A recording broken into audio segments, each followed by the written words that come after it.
Hello, Matt Elliott here. Hi, Alan Smith here. Hey guys, Ian Hume here. Hi everybody, Jerry Taggart here. Be sure to watch Chris and Leicester Till I Die TV for all the latest Leicester City news and information. You can also subscribe on YouTube and various social media channels. for the latest updates and news on Leicester City Football Club. Come on, you foxes!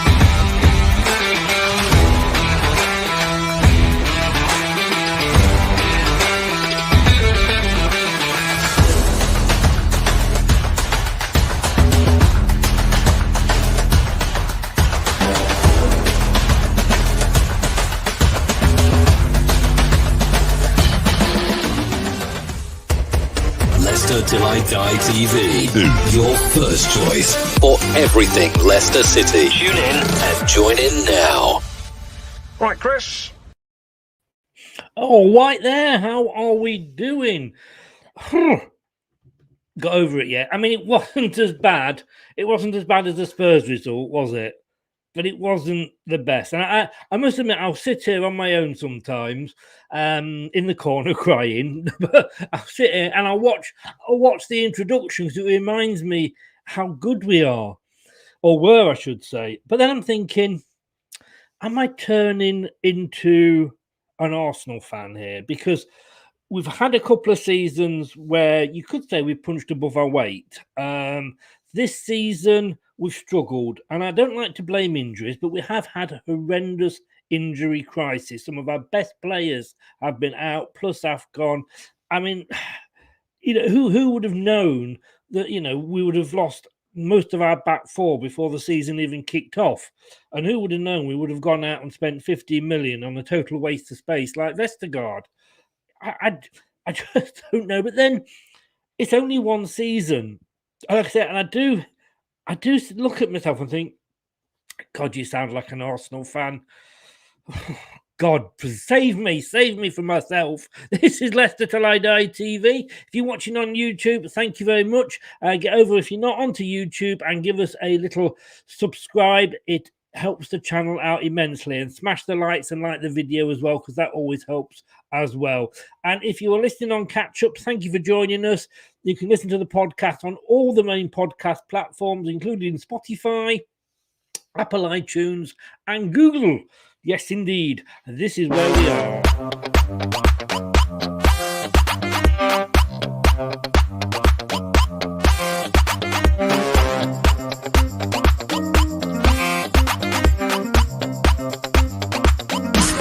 Watch us on YouTube. Listen on your favorite podcast platform, or ask your smart speaker to play the podcast Leicester Till I Die. Subscribe, like, follow, and join in now.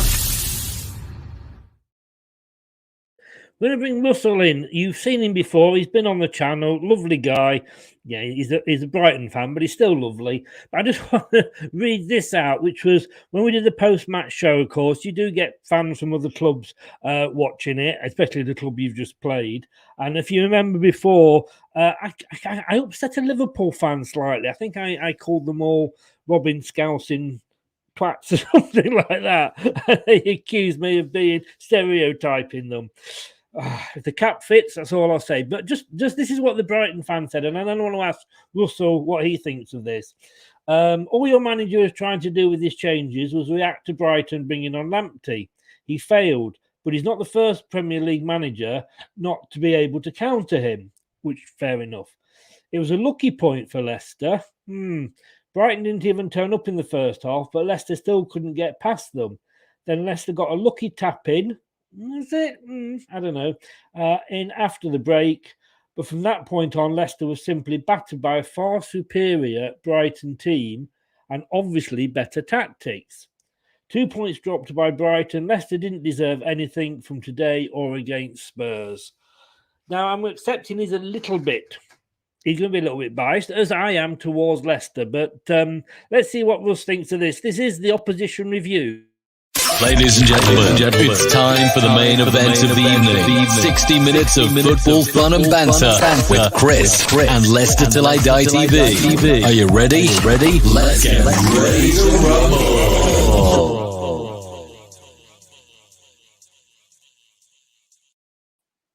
Good evening, Russ. How the devil are you, sir? Oh, good evening. I am very well, thank you, sir. How are you doing? Well, yeah, I've been better, but as I said in that introduction, I am worried that I'm beginning to feel like sort of we should be up there because we have been up there, which is very much sort of the Arsenal view. And you'll know you're enjoying your best season for many a season at the moment. But it does, when you have good season, it does raise the expectations, doesn't it? It does, yeah. And this division, it's very easy. You can go on a run. You can be higher than normal. We've done that once or twice and then slipped back. This one, we've managed to get a load of draws in a row, which has actually left us more or less in the same position after an initial drop-off from the very higher positions we're in. And yeah, I mean, expectations go through the roof. We had Tony Bloom, our chairman, was quoted, "What's your next ambition?" This is a couple of years ago, and he was saying top 10. That's what we've got to aim for. Established now. Obviously, we've got to make sure we survive year on year. That's always a thing for anyone outside the top few. But there is within that an ambition to do something else, and that is to get top 10, which is a realistic ambition for us. I think size of club as good as any in terms of being able to get in the top half. In terms of fan base, we're talking similar sizes to yourselves, to Wolves. You could say Southampton, those kind of, a lot of clubs, roughly the similar sort of fan base. Obviously, you guys have got a bit more history of recent times as well, which adds an extra element and probably a better squad still from when you did. But for us, I mean, top 10 is doable. And you've seen year on year that a team will randomly drop out. Everton this year being one example of that. Indeed, And obviously, you guys have had a bit of a strange season. I know 100% the injuries have made a difference to you lot. And I mean, I think expectations can go up. And as soon as Tony Bloom said top 10, for some people, that's sort of almost taken as a given, thinking, right, okay, that's what we're going to do. And then when we're having a bit of a slide at the beginning of that period after we said it, we're struggling to keep away from the relegation zone. You're thinking, wow, this is all going wrong. And you start to get some people, and we're talking smaller numbers, but some people are always idiots, aren't they, at any club in terms of fan bases? There's always some fools who just go completely carried away. We have those at the moment. There's a little bit of a anti-Rodgers swell developing, and it's just a lull, isn't it? Just temporary lull. It is. I kind of get, and I think most of it comes at the end of a game. We looked at that. We changed tactics. We went from back 4 to back 5, and to counteract you, and we just ended up throwing it away, really. But I do understand what they feel. But you've got to go a couple of days after your game, and you've taken your blue tinted glasses off, and you've sat there, and you got to think, well, all right, remember where we were. And I know a lot of fans say, well, you can't always say that, Brighton will say, well, remember when we didn't have a ground and we were down there, and we'll say, remember when we were in the third tier and we went bust and what have you. But you do, as I say, you have a couple of good seasons, but I think this season, I think people are still underestimating Brighton. We went there. We said at the weekend, like, we should easily win this. But you've got a better away record than Man City. Yeah, we've only lost one game away from home. Yeah. Yes. Yeah. And that was Villa, and that was the new manager bounce game. And also, it's only because we were going for the win that they caught us on the break with the Watkins goal, and then obviously again, same thing happened straight after. But that was unusual for us even then. I didn't feel that should have been a win. That should have been a 0-0, that game. An entertaining 0-0 was the way I described it as I walked out, with us having lost 2-0. But our away record absolutely has been brilliant. And I agree with you. I think we have been underrated by some. It's weird because people are big Graham Potter up to the point where some people are saying, is he overrating? Are they overrating him? But at the same time, the team somehow is being underestimated. I don't know how that's happening at the same time. It's weird because we get a lot of, and I'll come on to Terry says no glasses tonight then, Russ. Oh, well spotted. I've got them with me. It's a bit worried. I think he's stalking you, is Terry. I'll come on to his. I hope he's not going to mention this cold sore I'm recovering from. No, he's sat there and he's got you on super large on his telly and on super HD and everything showing up. Don't do it, Terry. Don't do it. But I get this a lot. They say, especially from people that say, well, let's get rid of Rodgers. Rodgers is going to go. And it's funny because when he was being linked with teams at the start of the season, the Man Uniteds and even Barcelona and places like that, we're not letting him go. He's not going there. And now some of the same people are saying, yeah, it's time for him to go. He's taking us as far as he can. But you've got to have a bit of reality in your life. And I think, like I say, this season you've come from nowhere. Wolves are doing better than I thought they would do because I thought they'd struggle after Nuno went. But Spurs and Arsenal have both come back as well. And you've still got West Ham. So where last season you had just Leicester and West Ham, this season you've got, as a Spurs, Arsenal, yourselves, Wolves, all vying for that position that was only us and West Ham going for last season. But what I struggle with Brighton is it is the Potter hype, to be honest with you.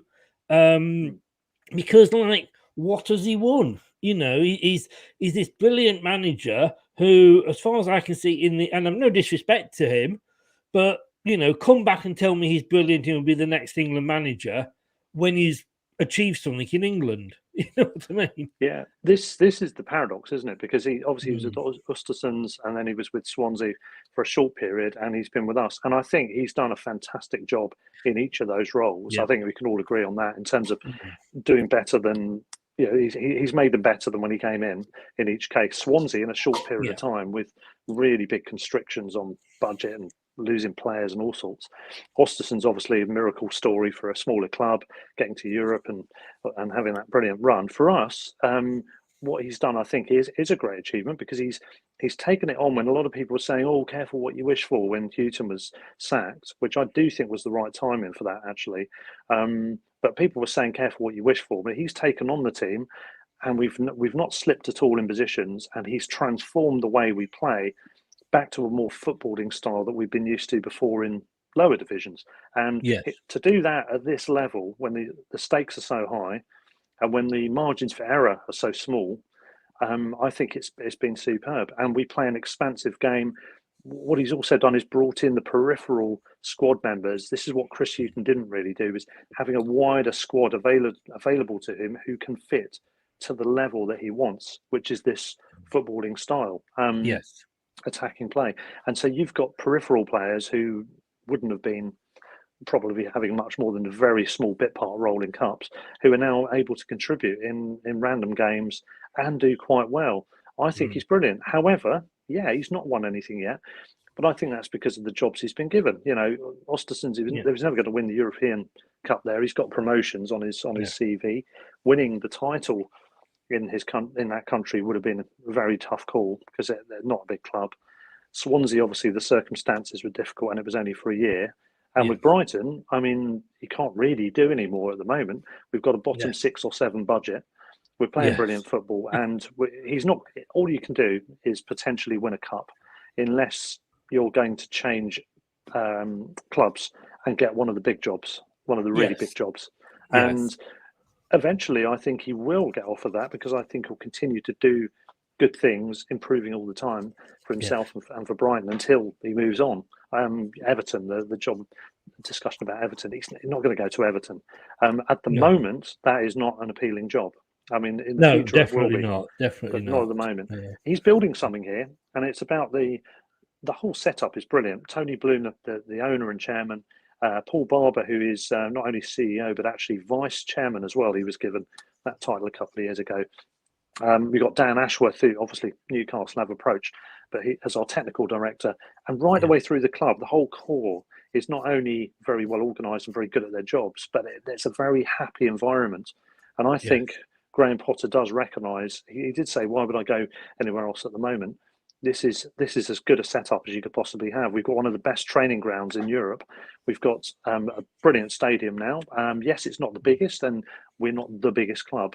Those are the only things you can say against it. Other than that, everything's just right. And it's going to take him time to get to the point where he wins a trophy, unless he happens to do well enough to win an FA Cup or a League Cup. Well, you never know. I mean, the lottery of it is we've been there. Odds against, isn't it? Yeah, I know. We've been there. Mike, good evening. How are you, sir? Potter to glory, told you, Chris. Mike, Man United fan, but he's a big Graham Potter fan as well. Like I say, I'm prepared to say that he's doing better than I thought. But all this has been, he should take over from Southgate and all this. I just think it's a bit premature when he's not won anything. Terry says here, I wouldn't be at all surprised if Rodgers negotiated to go to Manchester United at the end of the season. I don't think he will do. I think Man United want a bigger manager than him. I think if Man United had come to Leicester and said, we want Brendan, they wouldn't have to wait till the end of the season. I think they'd have paid up the compensation and got him. I think they're eyeing up a bigger manager at Man United than Rodgers. David, good evening. The difficulty I have is finding the balance between the fair criticism of his performance and tactics and acknowledgement that injuries have really hurt us and we expect too much from the team.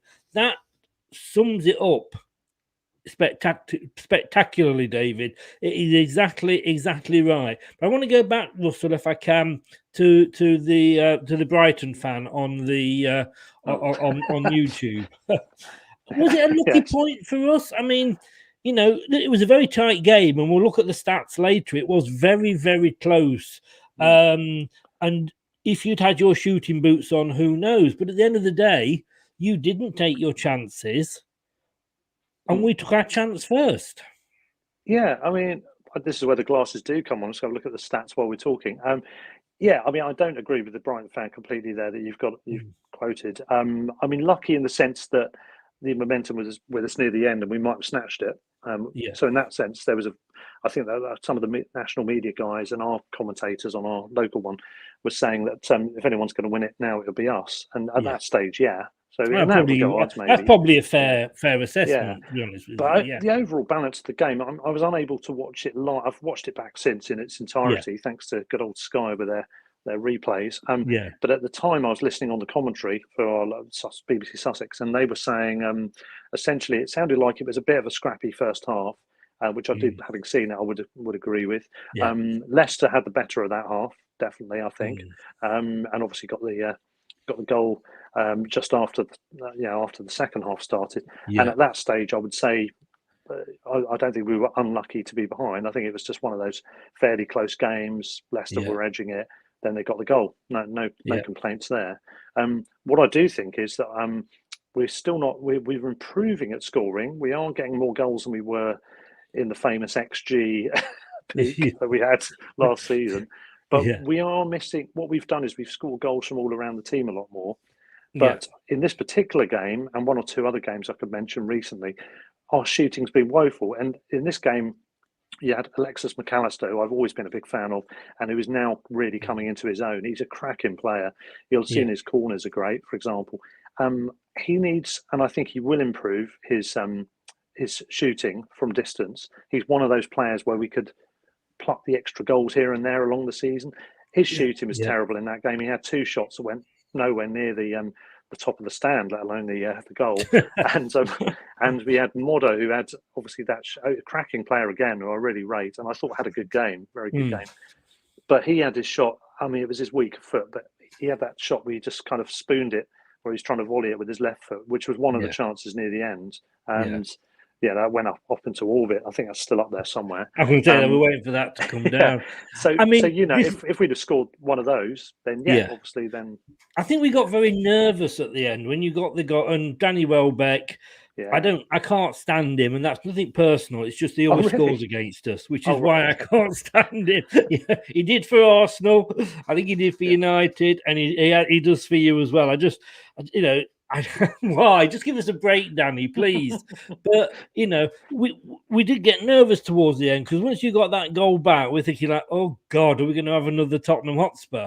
And I don't mind losing to Tottenham Hotspur because they're almost like our bogey team, if you like, and it's almost a given that we will lose to Tottenham Hotspur. We had this with Arsenal a few seasons ago. We couldn't beat Arsenal. I don't think we beat Arsenal for about 6 years or something like that. Ridiculous. And it's the same with Tottenham at the moment, but it was the way in which we lost it.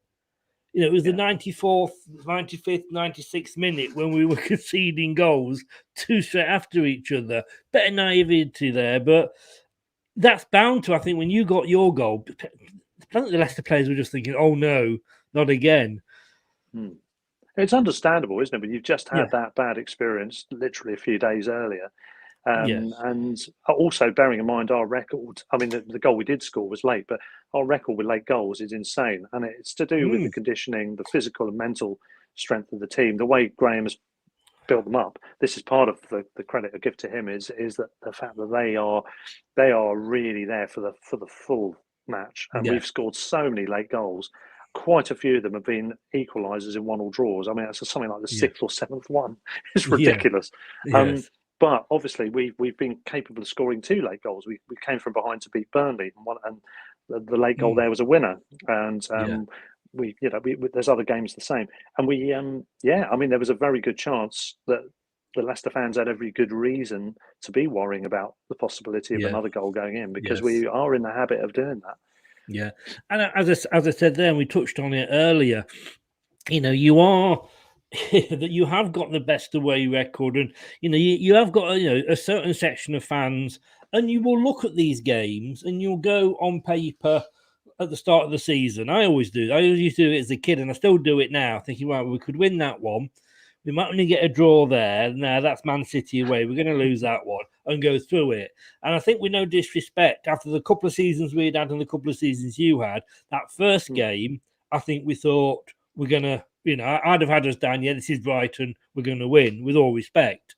And I think the way that you played that first one, and then looking how you've gone on for the rest of the season, I don't think you've been out the top 10. And that's right. I think briefly over, with the matter of the order of games one weekend aside. Yeah, that's right. But we couldn't look at this and go, oh, it's only Brighton. No, it's only Brighton who've got the best away record in the Premier League. Yeah, that's right. I mean, actually, with the home game, I have to say I can't disagree with you because our home record over the last couple of years is not great, actually. With a lot of draws, but not anywhere near enough wins, really. I mean, a lot of that relates obviously to last season, but obviously this season when you came to play us, and in the start of this season, on that basis, there's every reason to think this one's winnable because Everton beat us this season, for goodness sake. That was their only purple patch. City beat us, which is obviously no surprise. And who was the other team? Oh, Wolves. Wolves beat us, but that was a game. That was the one we tried to get cancelled. But of course, they said no because we're not one of the top 6. It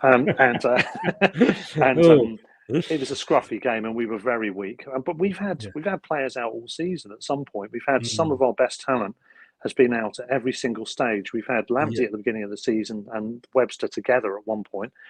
Then we had Webster back, and Dunk's gone out, and we've had Lamptey in, but we've then lost Basuma for a bit, and now he's off at AFCON along with Mwepu, who would have been the good backup. And I know this is almost not a patch on what you guys have had, but we've had to weigh our way through a few problems as well along the way, which is why I was so endeared to Thomas Tuchel's post-match comments in both games against us, where on both occasions we've got the 1-1 draw, and he was complaining about his schedule and his squad. He had a Champions League winning squad. He brought on, I think, his 3 subs that came on at once late in the game at the Amex cost more than our entire starting 11. And some of them have been rested. And you think, well, a little bit of grace and magnanimity wouldn't go amiss here, Thomas. Wouldn't go amiss. But it's true. Yeah. And it's silly now. I mean, if I bring the table up here, he says if he gets the right mouse, add this in. I mean, that wasn't really a point. Wasn't really much use to either of us. But we're sat on 26, and I'm not going to. Last year we were up in third. It was ridiculous last year, but we've got 26 points, sat in 10th, a place behind you. We've got 2 games on you, and I know you should have the points on the board than games in the hand, but the table, it's just so mixed up because everybody's on different games. I mean, Burnley, they've got about 4 games on Norwich. It's ridiculous. And I honestly think, because I thought this season was the season that we get back to normality as much as Premier League football is ever normal. But we haven't. I mean, look at Southampton.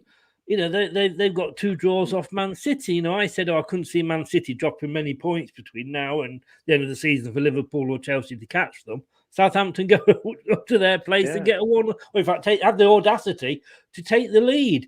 And it is, anybody can beat anybody on their day this season. Yeah, Chris, you were saying about, looking through the fixtures at the beginning of a season and saying, we could get a point here, we could win this. How often does it never really works out that way anyway, does it? No. Only football was played on paper, eh? Yeah. I mean, that Liverpool title winning season, Watford beat them 3-0, didn't they? Yes. How did that happen? Yes, I know, and that's what we love. I mean, yes, we know it's always going to be the same top 3. No disrespect to Rich, who's in from Rich Sports, great Man United channel. If you want to follow anything Man United, Rich Sports TV. He knows what Manchester's going through at the moment, but you've got the Man City, Liverpool, Chelsea, and unfortunately it is kind of boring because it's always going to be them 3 swapping places. So I prefer to watch the bottom of the table because that's more exciting. But like I say, I like it for that the West Ham are up there and giving it a go, because we're not this season. I want to see these sort of smaller teams, and no disrespect, because I count us in that still, do well and create a bit of an upset. Could you see Brighton doing what West Ham did this year, which is to sustain that position in the top 4 or 5 for longer than we did do, and do what West Ham did? I know they've dropped off a bit and then come back, but is that feasible the way we're going at the moment? To be honest with you, I don't see why not. Why couldn't you? Why couldn't you? If you'd have said two seasons ago, do you know what, Chris? Leicester are going to be in the top 4 all season for 2 seasons and just lose out on the last day. And I've gone, yeah, all right, on your bike, go and wobble your head somewhere. So I could say, why not? And this season, it is open. I mean, if you look at the table, Man United, once you get past, like I say, those first 3, Man United, I mean, Rich said we were predictable with a 1-1 draw. They're predictably unpredictable, Man United. So you don't know what's happening with them. West Ham, they're kind of there or thereabouts. But if they get a couple of injuries, they're struggling. Arsenal, you never know. I mean, they have a win and all the fans are going, Arteta for England sort of thing. And they lose one, Arteta out. So you never know what's going to happen with Arsenal. I mean, look at the way they played against Forest. Tottenham, Conte's had been unbeaten since he came over, but to lose 3 times in a couple of weeks to the same club is a bit unforgivable. And then you've got Wolves, you've got yourselves, you've got Villa. I'd even stick Villa in there. There's no reason, and I say, as much as I sort of don't climb onto the Graham Potter bandwagon that he's sort of, this super he's the new Pep or anything. But at the end of the day, he's doing something right at the moment. And if he is as good as he seems to be, he may get you into Europe, and I think you are very much like us. I mean, if let's say you finish 7th, and that will put you in the Europa Conference. Now, I would imagine, as a Brighton fan, you'd be quite happy with that. Where the Arsenal fans are sort of saying, we don't want to be in the conference. That's below us. And it's like, you're not in anything this season, buds. Again, wobble your head. So there's no reason why you can't finish in that 7th place or even higher. If you just make some of those draws into wins. Yeah, it's always possible, isn't it? And you're right, we would definitely be delighted. Unlike you guys, we've not had any European campaign, apart from some friendlies. We've not had European action ever. Yes. If we'd have won that cup final in '83, it would have been different. But there we go. Yes. But Is that the one yeah, with the so for guy us, with it'd be an event. Yeah, the Steve headband Foster. with the Yeah, blood? Yes, yeah, Foster. that's That right. was it. Yes, He was missing for the first game. Came back for the other match, and we thought Yeah. we'd miss him in the first game. We didn't, and the second game we got thrashed 4-0 by Man United. Yeah, but yeah, I mean, so for us, we take it at the moment, even though there is a worry with that, of course, because our squad, although we've got a strong squad and we've got lots of players out on loan who are coming through, sort of elements of a smaller scale version of what Chelsea are doing, with a lot of players developing in Championship level and doing really well. I still think it was going to be a big challenge if we did get into the Europa Conference spot or higher to manage to manage the squad actually over that period, because that would be tough, especially if you carry on having these kind of COVID interruptions that are still dragging themselves out. However, we take it because it'll be a one. I don't think we go down as a result of the extra demands, and I would take it all day long at the moment. I mean, look at West Ham. Look at us last season. We were in Europe and we still finished 5th again. So the conference is played on the same day as the Europe. What I don't agree with is I agree with Mike's comment there. Yeah, Arsenal fans are deluded, definitely. What I don't agree with is if you fail at one cup, you shouldn't be able to drop down into the one below it. Yeah, I agree with that. Yeah, West Ham, and they will admit it.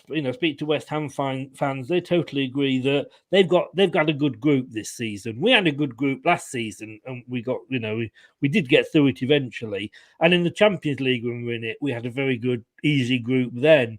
This year, it was the group of death, and I mean, on that last day, everybody at some point was going through to the next round, but the way it ended. We dropped out, but I don't agree with that. I mean, Man United did it this season before. Sorry, Rich and Mike, but you nearly won the Europa League, and I don't agree with that.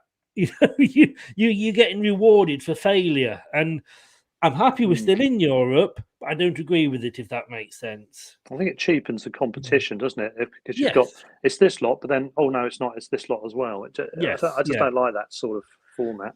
It's a bit like playoffs where someone's won a title and then they've got to go into a playoff to win the title. Yeah, and you've already won it. I think do that, don't they? Like yes. Yeah. The one thing Leicester used to be really good at. We were the Manchester City of rugby union a few years ago.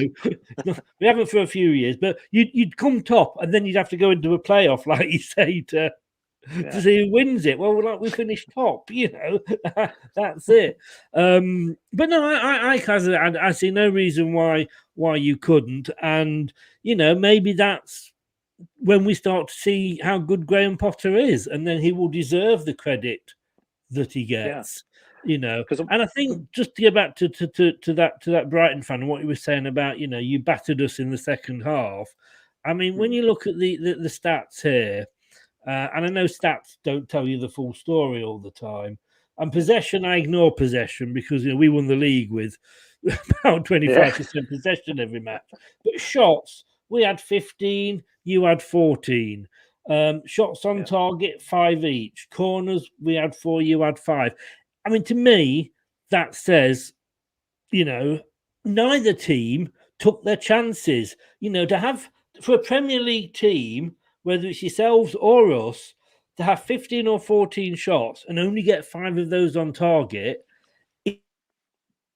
is not. You would more than that. Hello? Yeah, absolutely. Oh, sorry. I thought you'd frozen for a minute then. But you would, wouldn't something went. But you would. I mean, you look at that and you're thinking, any team worth the salt should be at least 14 shots. You should be getting most of those on target. Yeah, and that's the same stats I was just looking at. I mean, possession-wise, we were almost every game, I think including Man City last season, we dominated the possession. As you said, that tells you something about the style of play, maybe, but it doesn't tell you about the nitty-gritty of the game. And as you said, all of the other stats are. Well, they're as good as dead on, aren't they? Completely dead straight. And that tells you that nobody battered anybody there. That's for sure. So that Brighton fan, you always get people online. I don't know where you got that one from, but social media, wherever else. He actually comments. replied to my post-match video on YouTube. Oh right, okay. So he can say what he wants because he's increased my watch time. So go on and criticize. But no, he's entitled to his his thought. It's like when we lost to Liverpool and in the Carabao Cup and we were ahead and they equalised and it went to penalties. We got knocked out, and a Liverpool fan was surprised that I was upset. What the hell? I'm not going to come on and go, well done, Liverpool. Well done. Yeah, great. It's that. How did you think your team played? Because the good news for us is that James Justin is back, and I know it's a cliche, but 387 games, I think it is, or something, but certainly 11 months that he hasn't played for us properly. It's like having a new signing back, as much as that is a cliche. But Alan, who does my match stats as soon as he leaves the ground, he gave the manager 4 for changing the tactics. Why the best form of attack for defense for me is attack. Once we took Daka off, we kind of lost that a little bit, and we're trying to hold on to a 1-0. You can't hold on to a 1-0; it's too risky. And he only gave the team a 5. But how pleased were you with your team performance? Relatively pleased. I think part of the reason why you say about hanging on to the 1-0s is because we play a high line and we really do defend from the front. And we do it pretty effectively. We won a lot of balls in this game and all the games this season, really. I don't think we used it effectively often enough in this particular match. I think there was some sloppy passing, which we don't normally have, which is a bit uncharacteristic. And as I've already mentioned about the shooting from range was not great. But overall, if you take those elements out, I'm pretty pleased because again, we were playing a normal game and we were taking the game to you, and the fact that we certainly weren't second best in the game. Always happy with that against a quality side. And I know you guys have got some people out, but you're still a quality team regardless. There's no doubt about that. So overall, I'm reasonably happy with it. We could have played better. We have played better this season. Both games against Chelsea, the Arsenal game where we dominated but just couldn't score.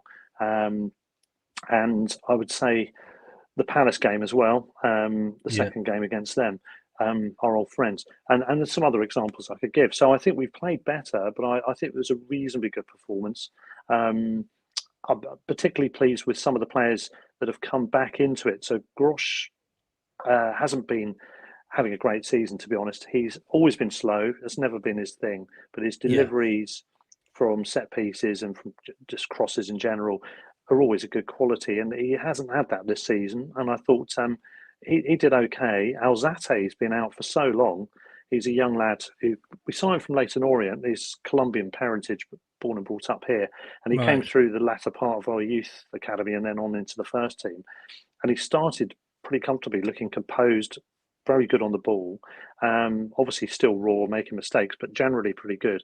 Then he had COVID for, I think, pretty much long COVID for a while. Then he had a couple of injury issues. He's only just come back in the last couple of games, and he absolutely bossed it in the defensive mid position against Chelsea. And I thought he had another good game in this match. Him and Modder in midfield, I think, were the two things I'm probably the most pleased from the game. But I was happy with everything apart from some of the finishing. Yeah, but I was just pleased to see one of our long-term injuries back. It's been hard, and we do criticise Vestergaard quite rightly, and a lot of the times, I think Craig sums him up best. He's 6'7" when he stood on the ground, and he's 6'2" when he jumps. He's absolutely. That sounds like Dan Burns' description from our fans.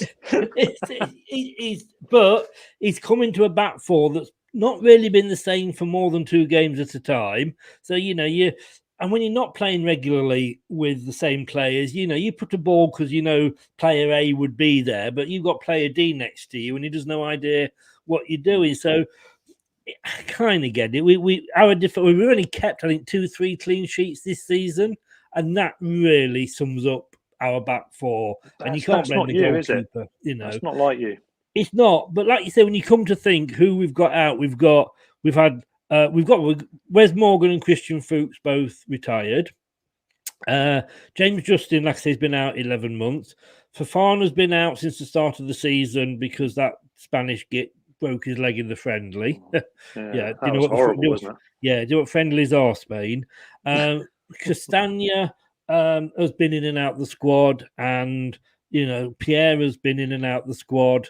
Soyuncu's been off form a bit, hasn't he? Soyuncu has been really, he had a bad Euros with Turkey, and I never thought I'd say this, but I was really glad when Amati came back from from AFCON early. And that last year we were saying the same about him as we were about Vestergaard, but it has been a bad form. Of course, when players come back, just James Dutton is very good, but they don't come back as 100% the same as the player that was there before they got injured. Maddison, it took him a while to get his mojo back, if you like. I'm just going to say a quick hello to Niall Kane. Niall, how the devil are you, sir?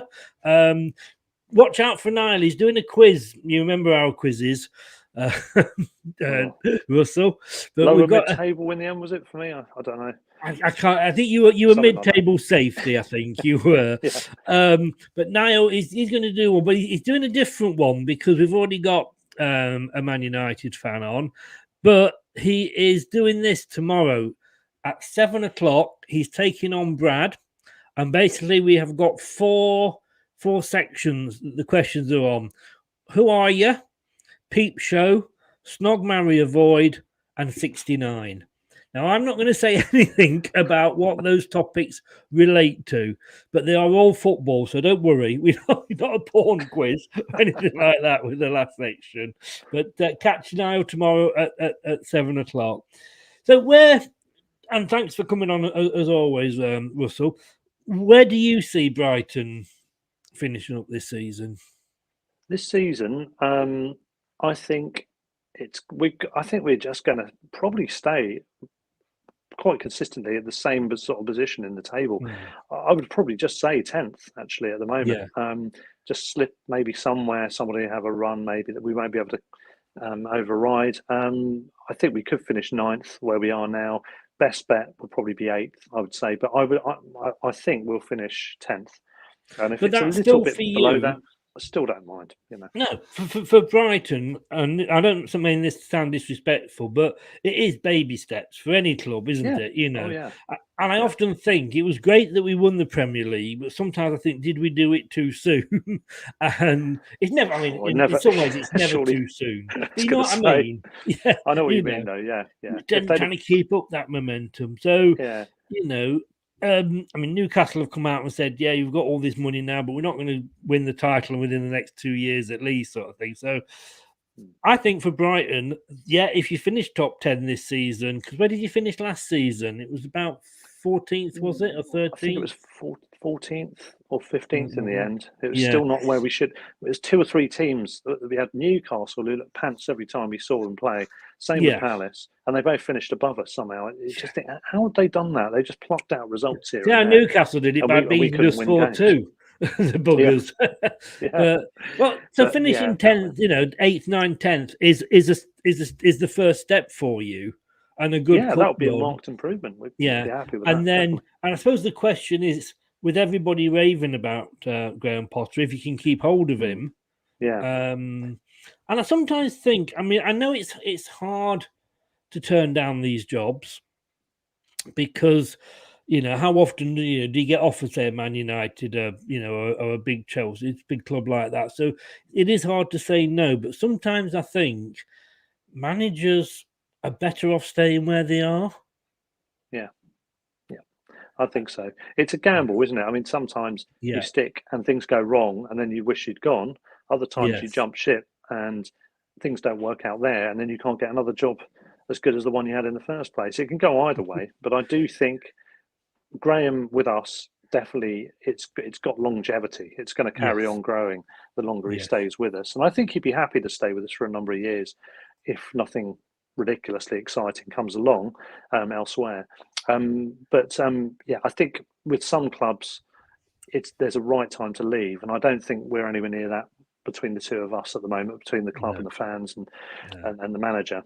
But you might have heard this booing fuss that happened after we drew with, I think it was with Leeds or Newcastle. I think it was with Leeds, and that was borne out. It was a small number of people, more disgruntlement or frustration more than disgruntlement actually, and it was a very small number. But because it was on that side of the pitch, he heard it. They saw him mouthing, "Oh, I can't believe they're booing," and it got blown out of all proportion. And you do wonder then if we then carried on not winning, could that escalate some out of nowhere? And you think, oh, please don't say that's going to happen because it'd be ridiculous. I didn't for 1 minute think it would, but you start to think, don't you?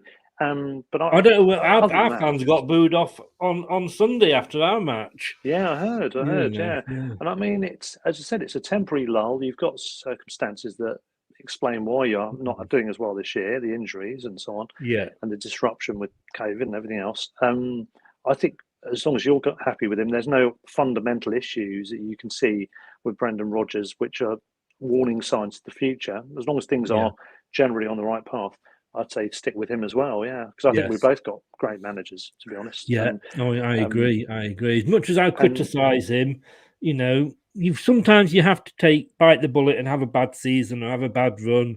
Terry, talking about things being bad. Our defender Vestergaard has got COVID. He's got rigor mortis. Oh, that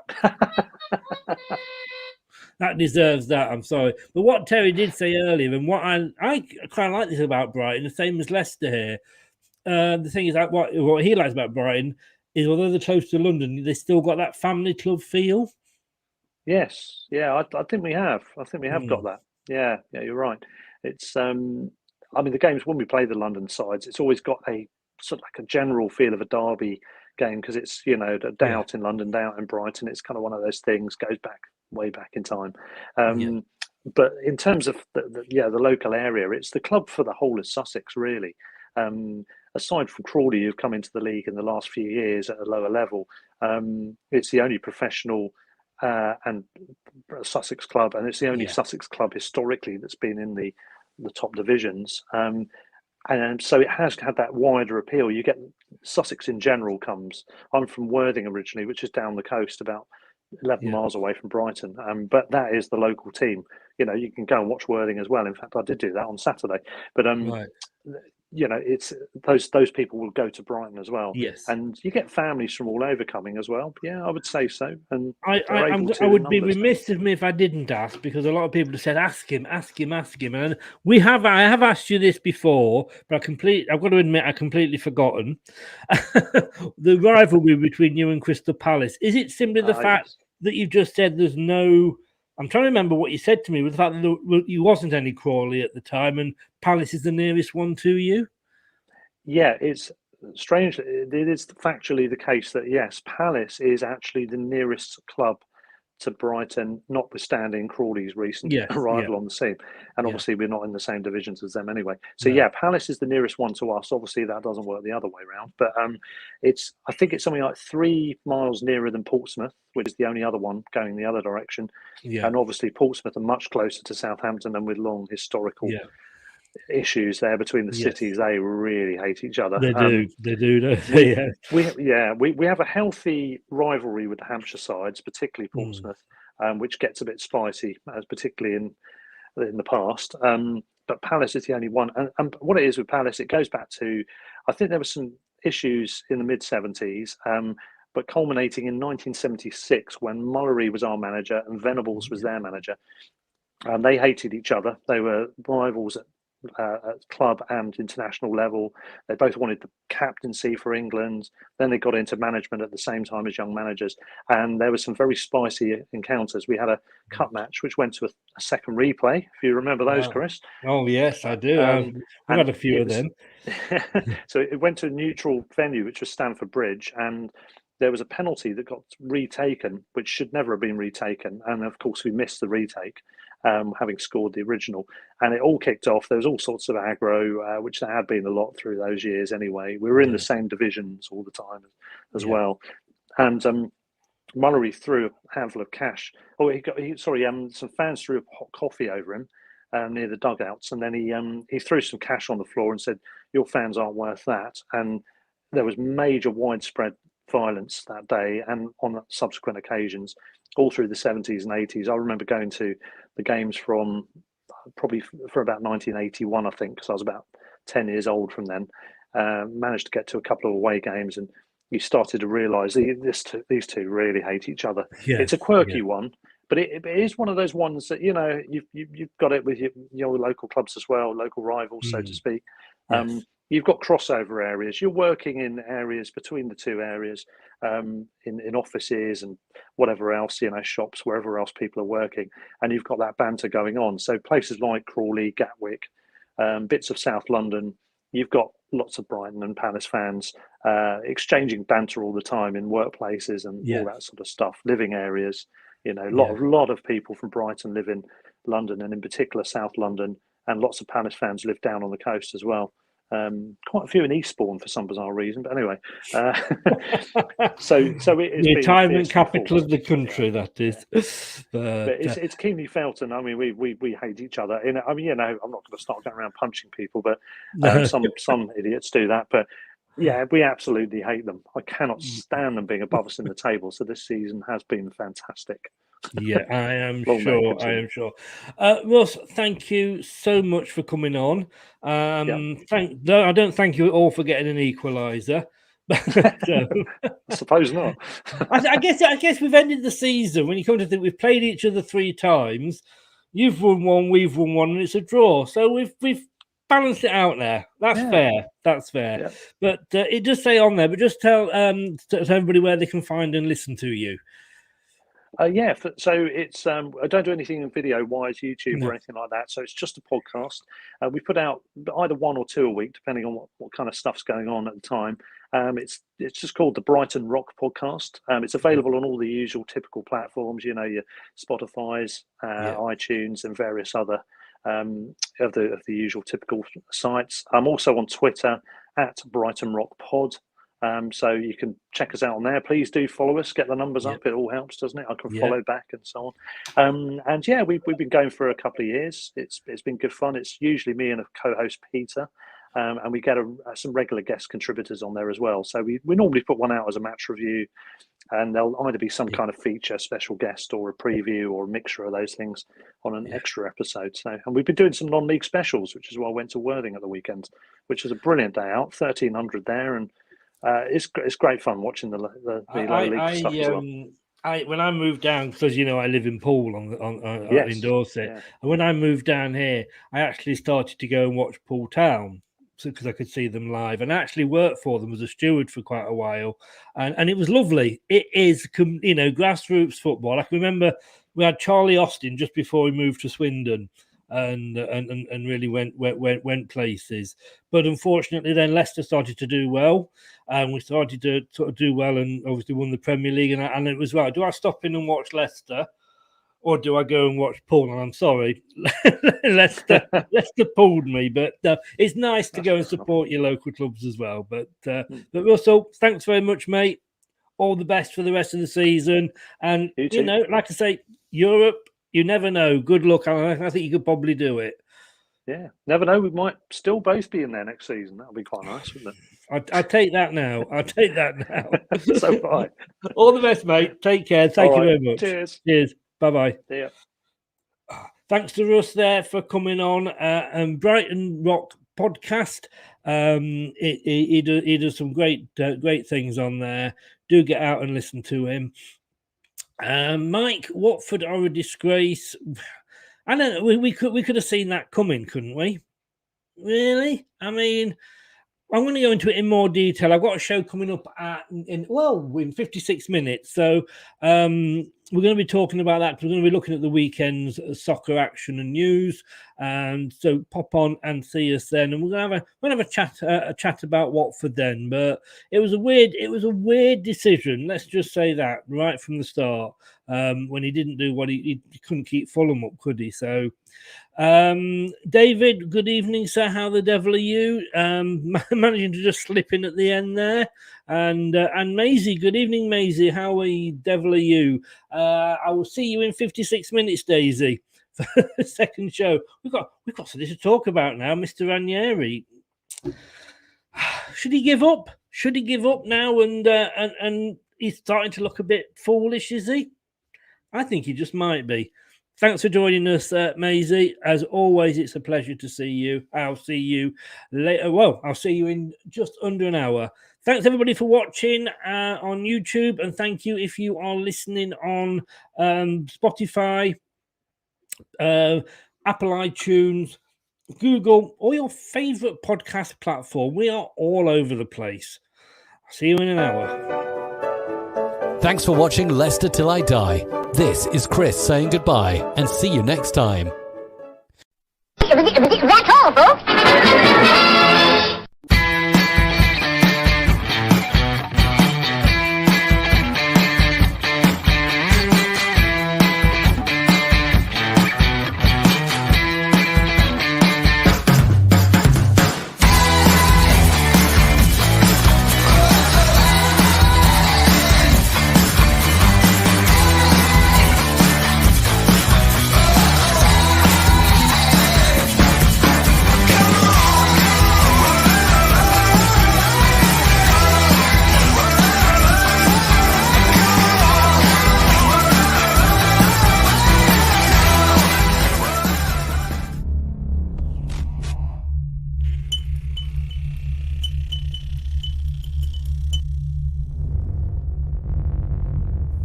Some people are on the pitch, they think it's all over.